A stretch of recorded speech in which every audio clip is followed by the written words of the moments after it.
నీట్గా చేసుకున్నాము.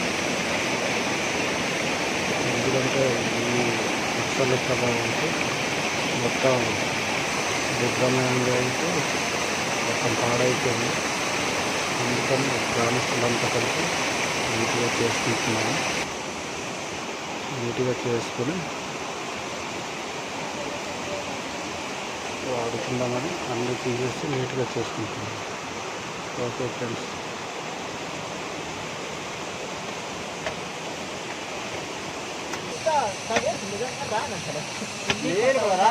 కానీ ఇంకా ఎదుగుతాను